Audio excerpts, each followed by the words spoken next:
Actually, I've decided to go on a trip to Hawaii starting now. I received a call from my husband, who betrayed me and continued to extort money from me. I haven't heard anything about Hawaii. My husband responds to this with a smile on his face. Well, you didn't say anything. Even I need to take a break once in a while, you know. So I decided to unwind in Hawaii. Huh? What about the money? I borrowed your credit card. I'll be living it up, so take care of the payments. I hurriedly checked my wallet. Certainly, my credit card was missing. Hey, what do you mean taking my card without permission? Don't be stingy. Your earnings are mine, and what's mine is mine, right? So I have the right to use it too. Who does he think he is? Some cartoon character? My husband spun arguments that make me want to say just that. When I firmly refused, he responded with a, well, if that's how it is, and the call from him ended. Finally, I began to take action. As a result, my foolish husband is about to experience hell. My name is Grace. I'm a 31-year-old housewife. To be honest, my family is well off. My father runs a company, and my mother is a full-time housewife, and I hold a managerial position at my father's company. To avoid the appearance of nepotism, I took all required exams and presented myself as an unrelated individual with the same surname as the president.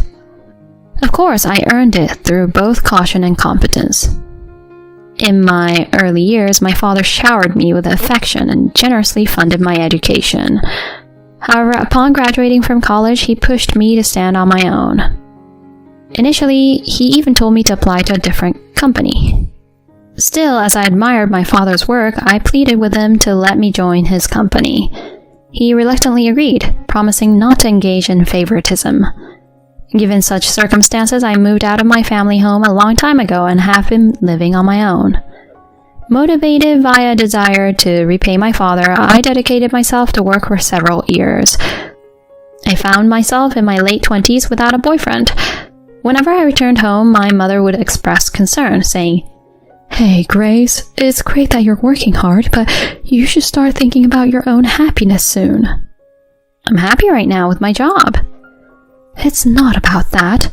Haven't you thought about marriage? Should I help find someone for you?" "Mom, why are you so obsessed with marriage?"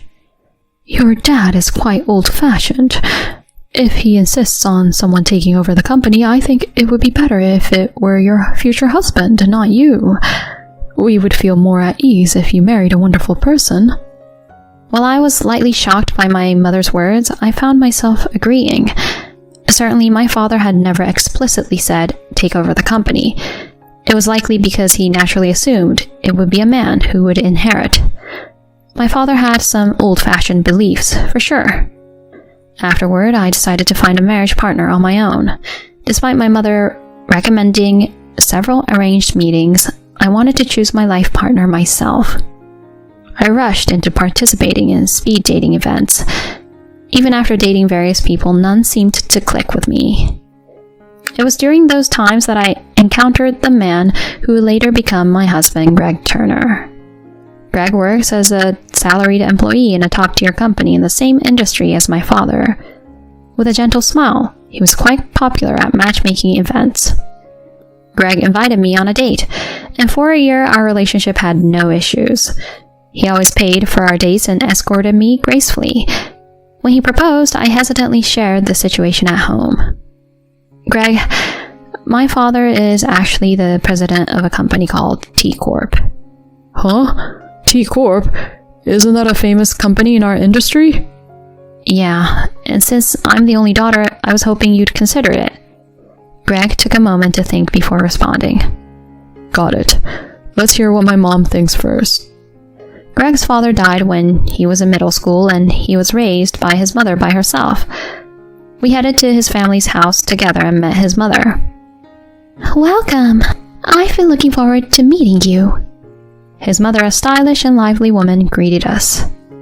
As expected, she was a career woman overseeing a fashion company. When we told her about our marriage plans and that we wanted him to inherit the company, she smiled and said, That's fine. Our family isn't the kind that needs someone to inherit. If you two are happy, that's what matters the most. Thank you so much, Mom. And so the marriage introduction with his mother was concluded. By that time, I had grown to really like my mother-in-law.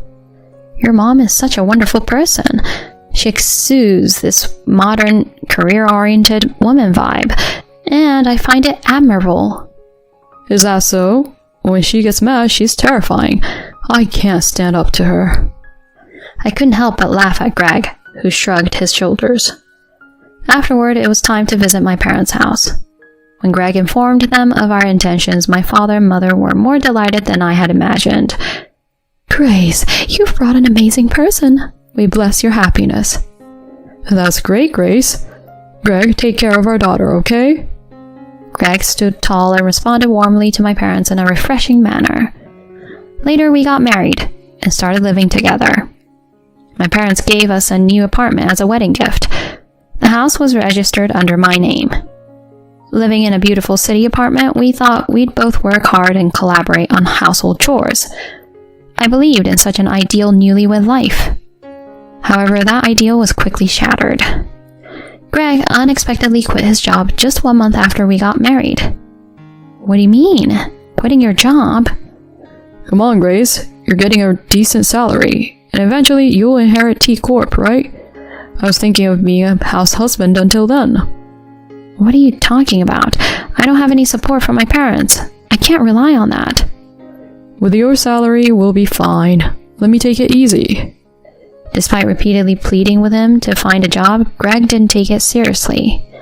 Instead, he started to resist, saying, I came as their son-in-law, and this is how you treat me? Having felt the need to compromise with such a husband, I asked him to at least take care of the household chores properly.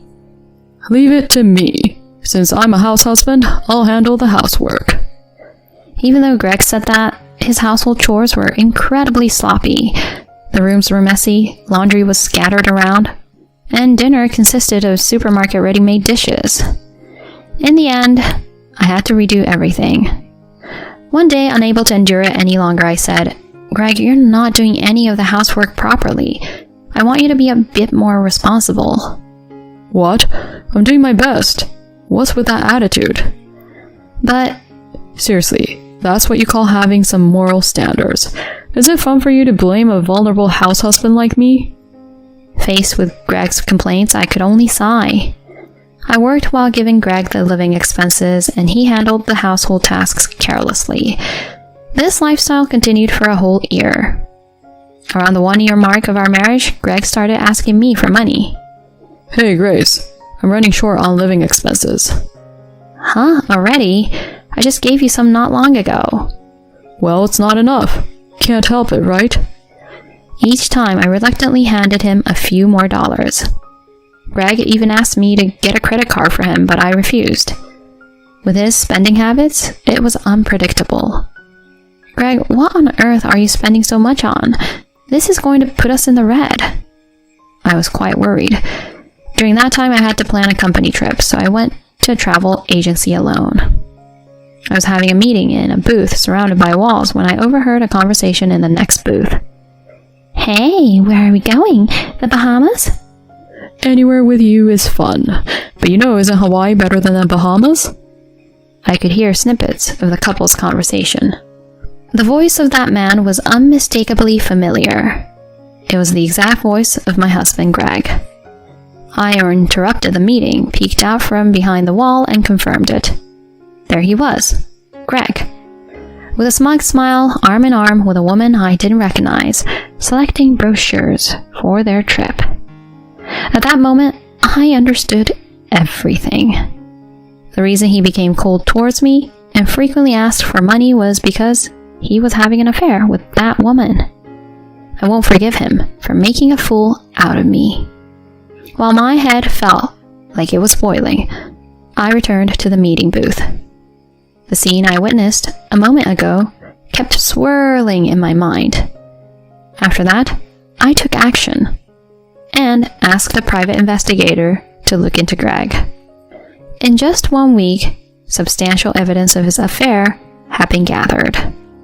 It turned out he was meeting that woman almost every day while I was at work. The woman's name was Heather. Apparently, she worked at night. As I was grappling with the results of the investigation, my phone rang. The caller was Greg. Hello? Oh, Grace. Working hard, huh? Greg spoke arrogantly. So what? What do you want? Hey, can you guess where I am right now? An airport announcement could be heard in the background. The airport? Ding dong! Actually, I've decided to go on a trip to Hawaii now. Greg casually mentioned such a thing. In my mind, the image of the two choosing a travel brochure at the booth came back. I tried to stay as calm as possible. Hawaii? I never heard about that. Well, you didn't say anything. As a full-time house husband, I need to relax sometimes, right? So I decided to stretch my wings in Hawaii. Huh? What about the money? I borrowed your credit card. We'll share the expenses, but you'll take care of the payment, okay? I hurriedly checked my wallet. Indeed, my credit card was missing. Hey, what's the idea with taking my credit card without permission? Don't be stingy. Your earnings are mine. And what's mine is mine, right? So, I have the right to use it. Who does he think he is? Some cartoon character? My husband spun arguments that make me want to say just that. When I firmly refused, he responded with a, "Well, if that's how it is," and the call from him ended. The phone call gave the impression that he was going alone, but there was no doubt he was with his affair partner, Heather.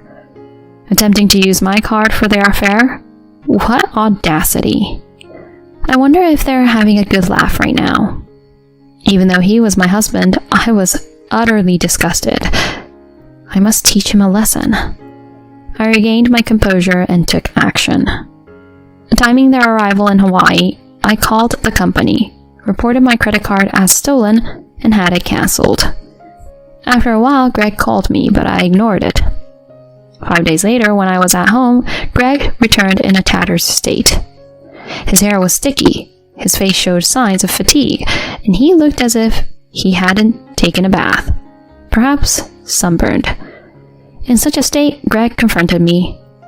Hey, my credit card didn't work there. What's going on? Huh? I cancelled it. You cancelled it? Why the hell would you do that? I told you I was going to Hawaii, didn't I?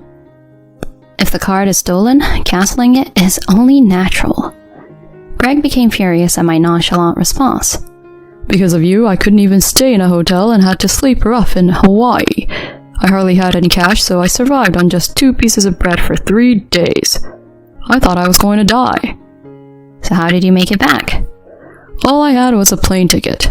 I got tangled up with the local punks and it was a real mess. How are you going to make up for this? Oh, it sounds like you had a fun Hawaii trip. As I calmly remarked, Greg glared at me.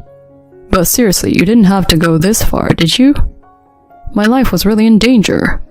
I feel like suing you. It's me who should be suing. Huh? At that moment, I threw several photos on the floor. Those photos clearly showed evidence of Greg's affair. Intimate moments, entering a hotel, and even a snapshot of them holding a large travel bag at the airport. Seeing those pictures, Greg's face turned pale. What is this? Did you know about it? Yes, I've been asking the detective agency for a while now.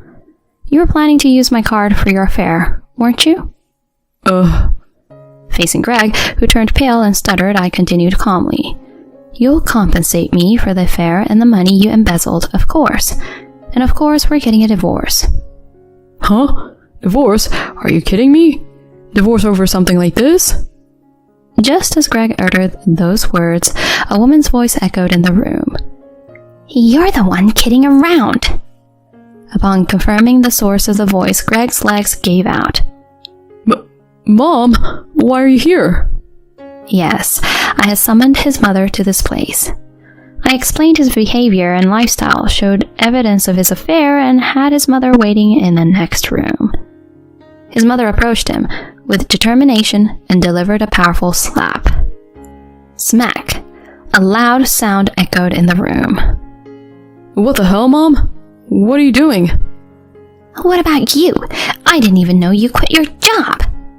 Not only did you become unemployed and rely on Grace, but you also stole her credit card for a cheating trip. What on earth were you thinking? Well... The only thing you can do is to sincerely apologize to Grace and accept her demands. Come on, sit down. Greg's mom grabbed his head and forced him to sit on the floor. He told me in a trembling voice as he shrank back from such a mother. Grace, I'm really sorry. It's all my fault. That's right. There's no denying that. At that moment, Greg lifted his head. But please, don't just divorce me. I don't want to lose this life, my position as president of T Corp, or anything else. I'll be a good husband from now on, so please let this incident slide. His mother, without a moment's hesitation, forcefully slapped Greg's head. Seeing him like that, I shouted loudly, "Who's going to forgive you, you jerk? I'm definitely divorcing you. Pay the alimony quickly and disappear, you worthless man. The rest is up to hell to decide." No way. Greg cried out in tears and was dragged away by his mother by the scruff of his neck. Later on, the divorce between Greg and me somehow went through. He was ordered by his mother to pay alimony, and the amount he misappropriated totaling $60,000. I also demanded alimony from his cheating partner. She initially claimed she couldn't pay, but when I threatened to take legal action, she borrowed money and paid up. This apparently triggered a breakup between Greg and her. Having depleted his savings due to payments to me, Greg tried to return to his parents' house, but his mother refused. She had completely severed ties with Greg. Now homeless, he reportedly moved into a rundown apartment and is currently job hunting. Even upon hearing this, I feel no sympathy whatsoever. I can only think, serves you right. On the other hand, I am working hard while living alone. Recently, my father told me, "You are more capable than I thought. I hope you take over the company in the future." Those words were more than joyful for me. Currently, I have revealed my identity within the company, and I'm undergoing training under my father as a successor. I would like to continue to make my life brighter by never ceasing my efforts.